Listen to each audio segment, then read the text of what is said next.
What's up, nerds? It's Steve. This is my first entry in a series of music reviews shot on an iPhone. And we're going to talk about St. Vincent, one of my favorites.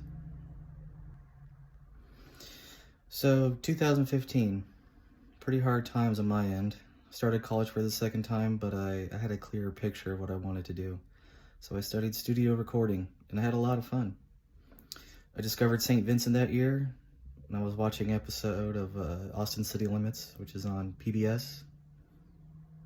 Still? I don't know. Is PBS still a thing? And I was like, whoa, what is this?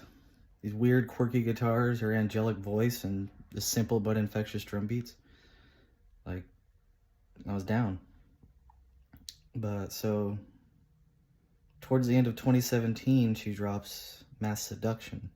Vocal hooks with infectious dance beats. Like, Sugar Boy is a bona fide slapper. The guitar took a back seat, which didn't really bother me because the tracks were just so good and infectious.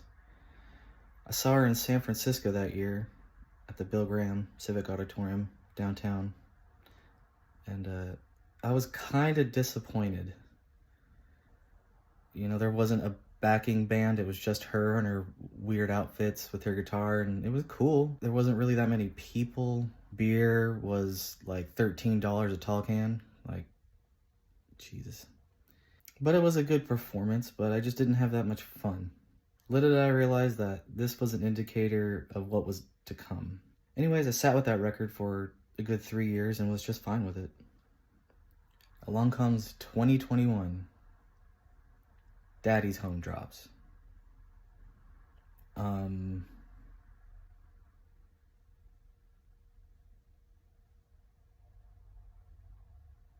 you know, I was gonna go through this one track by track, but as I was listening to it, I found my mind wandering, not taking in the music.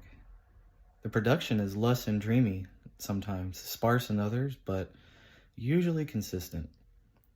And when my attention would snap back to the music, I'd be like, I hate this. The background vocals are good sometimes, and then it turns into what sounds like 3 or 4 Macy Grays trying to harmonize with each other. Their cadence is not fitting well. And Annie's vocal performance is so low energy.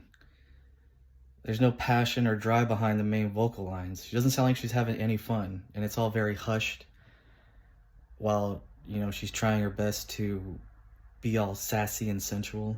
It's not really working. What also doesn't really work for me is this 70s lounge act pastiche. I don't like it when Anderson .Paak and Bruno Mars do it, and I don't like it when St. Vincent does it. And as a drummer, I don't like that dry, shallow wallet or a sheet over the snare drum sound. It's just boring, but it's a stylistic choice, a way of doing things, so who really cares? What I believe, since this was nominated for a Grammy, it's one of those prestige projects, award-baiting, self-indulgent drivel. Silk Sonic drops their debut single in March, and she drops Daddy in May of 2021. And the Silk Sonic one blows up, I assume. I'm a boomer, I don't listen to music. I also am assuming that Annie heard this and was like, dude, let me turn out 4 or 5 tracks like this, and then throw another 4 or 5 ones that I've already had that are like in the can, demos, or whatever you want to call them. Put on an ugly wig, bell bottoms, pretend it's 70s Brooklyn. Like, it's cosplay. Annie's changed her look and sound before, and it worked. You know, the whole leather, pleather, latex thing, Mass Seduction. But this didn't. It just sounds like her and her rich hipster friends sitting around during the pandemic, doing cocaine and listening to obscure vinyl no one could care less about.